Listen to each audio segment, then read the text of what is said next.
চারদিকে পোকামাকড়ের অত্যাচার বেড়ে যাওয়াতে আজকে আমি বাড়ির চারদিকে ফিনাইলটা ছিটিয়ে দেব। তারপর কাজ আমি শুরু করব।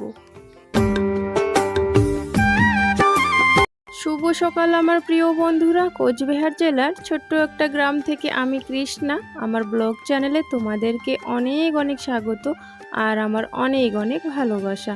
তোমরা যে যেখান থেকে আমার ভিডিওটা দেখছো বন্ধুরা, আশা করছি প্রত্যেকেই ভালো আছো, সুস্থ আছো। আমি মগে করে জল নিয়ে আসলাম আর প্রীতমের বাবা ফিনাইলটা আমাকে ঢেলে দিল মগে। তো এখন দেখো চারদিকে ছিটিয়ে দিচ্ছে ফিনাইলটা হাত দিয়ে। কাল ভেবেছিলাম অনেক জামা কাপড় হয়ে গেছে ধুয়ে দেব, তবে কালকে বৃষ্টি হওয়ার কারণে না জামা কাপড় আর ধুতে পারিনি। তবে আজকে যেহেতু হালকা রোদ উঠেছে তাই ভাবছি জামা কাপড়গুলো জমে আছে, তাই আমি ব্রেঞ্চে বের করে রেখেছিলাম। আর এখন দেখো ব্রেঞ্চ থেকে জামা কাপড়গুলো নিয়ে যাব উঠোনে আর ওখানে ভিজিয়ে রাখবো একটুখানি, তারপরে জামা কাপড়গুলো ধুয়ে দেব। একটা দুটো করে তো জামা কাপড় ধুয়ে দেই না আমি। যখন অনেকগুলো জামা কাপড় একসাথে জমে যায় তখনই কিন্তু বেশিরভাগ আমি ধুয়ে থাকি। আর মাঝে সাঝে হঠাৎ যখন একটা কাপড় বেশি ময়লা হয় তখন ধুই। আর বেশিরভাগে একখানে যখন অনেকগুলো কাপড় হয়ে যায়, জমে যায়, ময়লা হয়, তখনই কিন্তু জামা কাপড়গুলো ধুই। আর মেন আকাশটা দেখি ভালো করে রোদ উঠছে কি না। কারণ এই বৃষ্টির মধ্যে জামা কাপড় ধুয়ে লাভ নেই, যখন তখন বৃষ্টি নেমে পড়ছে। তো সেই কারণে চিন্তা ভাবনা করে আকাশটা দেখে কীরকম অবস্থা, তো সেই বুঝে জামা কাপড়গুলো ধুয়ে দেই। আজ আর জামা কাপড়ের সাথে বিছানার চাদর আর বালিশের কভার এইগুলো বের করে নিই। এইগুলো কাল ধুয়ে দেব ভাবছি, আজকে শুধু জামা কাপড়গুলোই ধুয়ে দিচ্ছি। একটুখানি জামা কাপড়গুলো ভিজিয়ে রেখে কলে পারে বাসন আছে, বাসনগুলো মেজে নেব। তারপর কিন্তু রান্নাঘরে ঢুকবো। রান্নাঘরেও কিন্তু অনেক কাজ আছে। আগে জামা কাপড়গুলো ভিজিয়ে রাখলাম, তাহলে কি হবে, একটুখানি ভিজে যাবে, তাহলে ভালো হবে, ধুতে সুবিধা হবে, সেই কারণে আগে একটু ভিজিয়ে রাখলাম। তারপরে দেখো বাকি কাজগুলো করা শুরু করে দিয়েছি। গামলায় একটুখানি ভাত ছিল, হাঁসকে দিয়ে দিলাম, হাঁসের গামলায় দিয়ে দিলাম, হাঁস যখন আসবে খেয়ে নেবে। আর এখন দেখো কলে পরে বাসন মাজা শুরু করে দিয়েছি। চলো বন্ধুরা, বাসনগুলো মাজতে মাজতেই তোমাদের সুন্দর সুন্দর কমেন্টের উত্তরগুলো দিয়ে ফেলি। কাবেরী চৌধুরী দিদিভাই বলেছ, বোন তুমি বালতিতে জল ভরে বাসন ধোবে, তাহলে তোমার কষ্টটা কম হবে। আমি না দিদিভাই পারি না, বালতিতে জল তুলে হাত দিয়ে ধোবো না, আমার হাতে অতটা জল উঠেই না, মানে অসুবিধা হয় আমার মনে হয়। আমার মনে হয় এইভাবে আমার সুবিধাটা হয় তো যাই হোক দিদিভাই, তোমাকে অনেক অনেক ধন্যবাদ গো দিদিভাই আমার ভিডিওতে কমেন্ট করার জন্য। আসাম থেকে রেজওয়ানা বলেছো, দিদিভাই আমি তোমার ব্লগ দেখি আমার অনেক ভালো লাগে। তোমাকে অনেক অনেক ধন্যবাদ আমার ভিডিওতে কমেন্ট করার জন্য, আমাকে সাপোর্ট করার জন্য। তোমাদের কমেন্টের উত্তর দিতে দিতে এইদিকে দেখো আমার কিন্তু বাসন মাজা হয়ে গেছে। এখন বাসনগুলো রান্নাঘরে ঝুড়িতে ভালো করে রেখে দেব। তারপর আমাদের উনুনের পাটটা একটু লেপে নেব। আর উনুনের পাটটা তেল ছিটে ছিটে পড়ে না একদম কালচে কালচে হয়ে গেছে, আর সাইডে ফাইডে না একটু ভেঙেও গেছে। তো সেই কারণে আমি মাটি নিয়ে এসেছি, মাটি দিয়ে ভালো করে লেপ দিয়ে দিচ্ছি। যে জায়গাটা করে ভেঙেছে ওই জায়গাটাতে ভালো করে মাটি দিয়ে দিচ্ছি। তারপর উনুনটা ভালো করে লেপে নেব। শুধু উনুনটাই না, আজকে কিন্তু উনুনটা লেপার পর মনে হলো যে না রান্নাঘরটাও একটু লেপে নিই। তো সেই কারণে উনুন লেপার পর পুরো রান্নাঘরটাও লেপে নিয়েছি।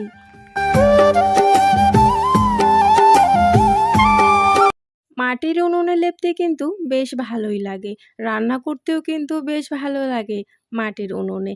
তবে এই গরমকালে একটুখানি কষ্ট হয়, গরম লাগে খুব। আর ঠান্ডার দিনে তো অনেক মজা এই মাটির চুলোতে রান্না করার সময়, তাই না? রান্না করার সময় বসে বসে আগুনও তাপানি হয়ে যায়, এদিকে দেখো ঠান্ডার দিনে রান্নাটাও হয়ে যায় খুব তাড়াতাড়ি। বেশ আরাম লাগে উনুনে রান্না করা ঠান্ডার দিনে তো যাই হোক, আমি তো ঠান্ডা গরম সব সময় উনুনেই রান্না করি, হঠাৎ গ্যাসে রান্না করি। আর যদি রাতে একটুখানি ভাত বা কম হয় বা রুটি বানাই তখন গ্যাসে রান্না করি। তাছাড়া কিন্তু দিনের বেলা আমি গরম হোক ঠান্ডা হোক উনুনেই রান্না করি।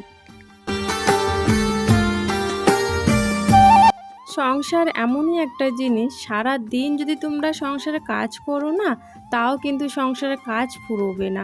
তবে যদি সারাদিন বসে থাকতে চাও তাহলে বসেই থাকবে। আর যারা আর কি কাজের আর কি সংসারের কাজের দিকে বেশি ধ্যান, তাদের দেখবে কাজ কিন্তু সংসারে একদমই ফুরোয় না। আমি যদি একবার কাজে লেগে পড়ি আমার কাজ তো একদমই ফুরোয় না। অনেক সময় এমন মনে হয় দিনটাও কম হয়ে যায় আর কি আমার জন্য আর কি সংসার কাজ করতে গিয়ে। অনেক সময় এরকম মনে হয়। আবার অনেক সময় যখন বৃষ্টি হয়, সারাদিন বৃষ্টি হয়, তখন তো আর সেরকম কোনো কাজ করা যায় না। তখন আবার মনে হয় যে দিনটা অনেক বড়, তাই না? হঠাৎ কিন্তু এরকমই হয় দেখবে তোমরা।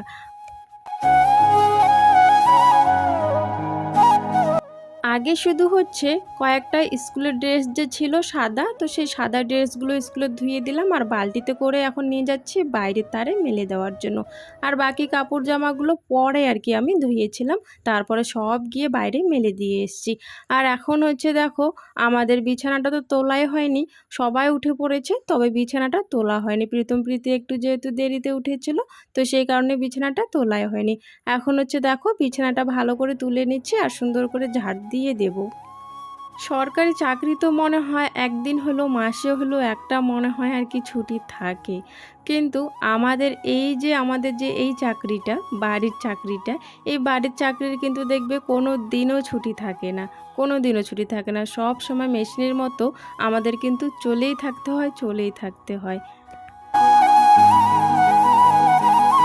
একটা কাজ শেষ হতে না হতে আর একটা কাজ কিন্তু সময় হয়ে যায়। তো এখন সময় হয়ে গেছে এই যে রান্না বসানোর। তো এখন যাব খড়ি নেওয়ার জন্য। আর খড়িটা নেওয়ার সময় হচ্ছে একটা লাঠি দিয়ে আগে ভালো করে জায়গাটাতে আমি খুব জোরে জোরে বাড়ি দিচ্ছিলাম, কারণ হচ্ছে আবারও যদি এখানে সাপ থাকে তাহলে সাপটা চলে যাবে। তো সেই কারণে হচ্ছে আগে জোরে জোরে বাড়ি দিয়ে নিলাম, তারপরে এখন দেখো কয়েকটা খড়ি হাত দিয়ে টেনে টেনে বের করে নিচ্ছি। আর এখানে হচ্ছে আর একটা কাণ্ড হয়ে গেছে। আমি যে এই যে রান্নাঘরটা লেপেছিলাম, রান্নাঘরটা লেপার পর আমাদের যে রান্নাঘরের দুয়ারটা আছে সেটা বন্ধ করিনি। আর না বন্ধ করেই হচ্ছে জামা কাপড়গুলো ধুয়ে ওই যে বাইরে মেলতে যাই। আর বাইরে মেলে এসে দেখি রান্নাঘরে কুকুর ঢুকে যায়। ভাগ্যে শাড়ি করাই এই ঘরে ছিল না, আমাদের ওই ঘরে ছিল, শোয়ার ঘরে। তা না হলে কিন্তু আবার আমার কাজ অনেক বেড়ে যেত। আর যখন কুকুরটা ঢুকেছিল পায়ের ছাপ পুরো জায়গায় আর কি ছিল, তো পায়ের ছাপ দেখে বুঝে গেছি আমি যে কুকুর ঢুকেছে। তারপর কিন্তু রান্নাঘরটা আমাকে আবারও লেপতে হয়েছে। তো ওইদিকে হচ্ছে শুধু ভাতটা রান্না হয়েছে আমার, এদিকে আবার প্রীতমের বাবা নিয়ে আসলো একটুখানি শাক। তো শাকটা সেরকমও তাজা ছিল না আর কি, একটুখানি আর কি ঝিমড়ে যাচ্ছিলো আর কি, মানে শুকিয়ে শুকিয়ে গেছে একটু একটু হালকা হালকা পাতাগুলো, তবুও নিয়ে এসছে। তো আমি হচ্ছে এখন বাইরের বারান্দায় বসে হচ্ছে শাকগুলো বাছছি, কারণ হচ্ছে রান্নাঘরে সেরকম দেখা যায় না, চুল টুল থাকলে বোঝাই যাবে না। তো সেই কারণে শাকগুলো বাইরে নিয়ে এসে আর কি বাছছি।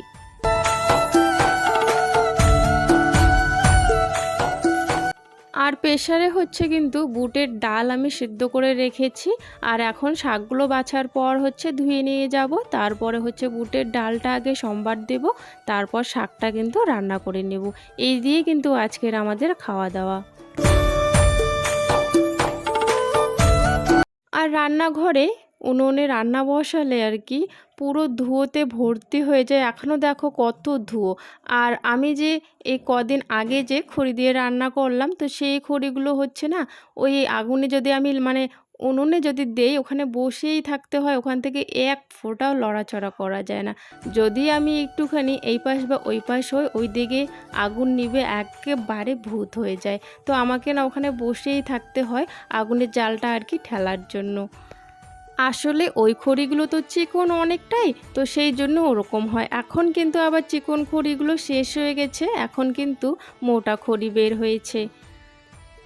তো খাওয়া দাওয়া হয়ে গেছে বন্ধুরা। আর খাওয়া দাওয়ার আগে হচ্ছে কিছু জামা কাপড় আমি আগের থেকে বাড়ির থেকে নিয়ে এসেছিলাম, যেগুলো আর কি পাতলা পাতলা ছিল, শুকিয়ে গেছিলো, তো সেগুলো আমি নিয়ে এসেছিলাম। আর মোটা মোটাগুলো এখনও আছে, সেগুলো এখন নিয়ে আসব।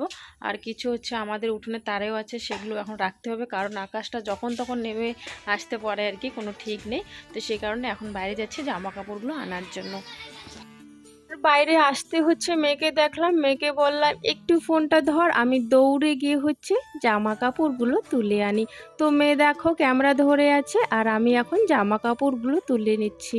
এই জামা কাপড়গুলো ছিল হচ্ছে তোমার বাঁশের তারটায়, প্রীতমের বাবা আর কি এনে দিয়েছে এই তারে। কেন বলো তো, বাঁশের তারে না এখন যেহেতু বৃষ্টি পড়ে, তো ওই যে বাঁশের তারে দিলে না জামা কাপড়ে না কালি কালি লেগে যায়, তো সেই কারণে হচ্ছে ওখান থেকে নিয়ে এখানে দিয়েছে। আবার কিছু জামা কাপড় আমি একটুখানি পর আবার যেগুলো আর কি আমাদের উঠোনের তারে ছিল, সেগুলো তো ভিজা ছিল, তো উঠোনের তার থেকে নিয়ে গিয়ে আবারও কিন্তু আমি বাসে দিয়েছি, তবে পরিষ্কার জায়গায় দেখে দিয়েছি। সব জামা কাপড় তুলে নিয়ে আসলাম, এখন হচ্ছে উঠোনটা ঝাড় দিয়ে দিচ্ছি।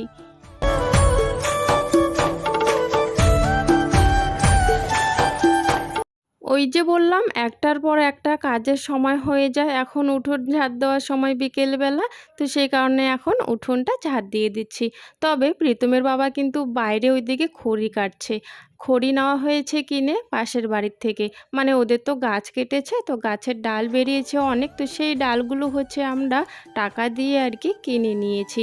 তো সেই ডালগুলো আর কি ছোট ছোট করে কাটছে বাইরে প্রীতমের বাবা। আর এইদিকে হচ্ছে উঠোনটা ঝাড় দেওয়ার পর বাইরে চলে যাই, খড়িগুলো যে প্রীতমের বাবা কাটছে ছোট ছোট করে, সেই খড়িগুলো আমি একটু একটু করে নিয়ে আসছিলাম। আর খড়িগুলো নিয়ে আসার পর কিন্তু দুজনে মিলে দেখো চালের উপরে দিয়ে দিচ্ছি, কারণ এই খড়িগুলো হচ্ছে ভিজা অনেকটাই, এখন তো আর রান্না করা যাবে না, 2-3 মাস পর হচ্ছে এই খড়িগুলো দিয়ে রান্না করব। তো এখন চালের উপরেই থাকবে, ওখানেই শুকিয়ে যাবে।